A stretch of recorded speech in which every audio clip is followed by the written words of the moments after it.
ఆ మహిళ తన తల్లి భస్మంలో కొంత తీసుకుని దాన్ని కళ్లపై ఐషాడోలా ముఖానికి రాసుకుంది. తర్వాత ఆమె తన తండ్రి భస్మాన్ని తీసుకుని దాన్ని బ్లష్లా ఉపయోగించింది. ఆ తరువాత ఆ మహిళ ప్లయర్స్తో తన నడుమును బిగించి డ్రిల్తో తన బూట్లను గట్టిగా కట్టుకుంది. ఆమె స్టేప్లర్తో చెవికి ఓ చెవి దిద్దును కూడా పొడుచుకుంది. తరువాత కత్తిరించిన పూలను ఎత్తుకుని నేల నుండి మెల్లగా లేచింది. ఆ రోజు ఆమె పెళ్లి రోజు. ఆమెను చూసిన గ్రామస్తులు వెంటనే తమ కిటికీలు మూసేశారు. ఎందుకంటే వారి పని మనిషి ధరించిన స్కార్ఫ్ కూడా భయంకరంగా కనిపిస్తోంది. గ్రామస్తులు వీరు ఏదో కుట్ర పన్నుతున్నారని అనుకున్నారు. వారు త్వరలోనే చేరుకున్నారు. కానీ ఆ వ్యక్తికి తన ఉంగరం మరిచిపోయానని గుర్తొచ్చింది. అంతలో అతని పెంపుడు జంతువు అక్కడికి వచ్చింది. అది ఒక చేయి. ఆ పెంపుడు చేయి భుజంపైకి ఎక్కి ఉంగరాన్ని ఇచ్చింది. అప్పుడే గ్రామస్తులు వారిని చుట్టుముట్టారు. ఆ వ్యక్తి తన కుటుంబానికి వెంటనే వంతెన దాటి వెళ్లమని చెప్పాడు. కానీ గ్రామస్తులు క్యాటపుల్తో డ్రాబ్రిడ్జ్ను పగలగొట్టారు. అంతా గాలిలో ఎగిరిపోయి వెంటనే పరుగెత్తి తప్పించుకున్నారు. కుటుంబంలో 4 మాత్రమే అక్కడే ఉండి కుటుంబాన్ని రక్షించేందుకు సిద్ధమయ్యారు. కుటుంబ గౌరవం కోసం వారు గ్రామస్తులతో పోరాడాలని నిర్ణయించుకున్నారు. ఒక రౌండ్ పోరాటం తర్వాత అమ్మమ్మ కత్తి పట్టుకుని ముందుకు దూసుకెళ్లి వారిని రక్షించింది. ఆ వ్యక్తి తమ్ముడు వారిని మోసుకుని చంద్రకాంతి పర్వత శిఖరాన్ని ఎక్కడం ప్రారంభించాడు. వాళ్ళిద్దరూ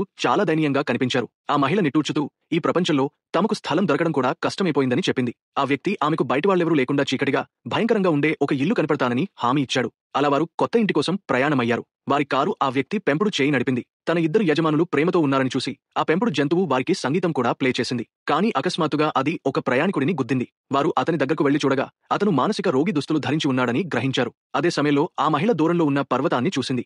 మినుగురు వెలుగులో పర్వత శిఖరంపై ఉన్న కోట స్పష్టంగా కనిపించింది. ఇదే మన కలల ఇల్లు అని ఆమె అనుకుంది. ఆ సమయంలో పడిపోయిన ప్రయాణికుడు ఒక్కసారిగా లేచి భయంకరంగా కనిపించాడు. కానీ ఆ మనిషి అతనికి తన ప్రయాణ సంచిని ఇచ్చి కోటకు దారి చూపమని చెప్పాడు. ఇలా అతడే వారి బట్లర్గా మారిపోయాడు. వారు త్వరలోనే కోటకు చేరుకున్నారు. ఆ మనిషి ముద్రను చింపి తలుపు తెరిచాడు. లోపల చాలా చీకటిగా భయంకరంగా ఉండి గోడలపై నుంచి కూడా రక్తం కారుతున్నట్టుండేది. ఇంట్లోంచి గర్జనలు కూడా వినిపించాయి. కానీ ఆ వ్యక్తి మహిళ మాత్రం చాలా సంతోషంగా ఉన్నారు. అలా ఆ ప్రదేశమే వారి కొత్త ఇల్లు అయింది.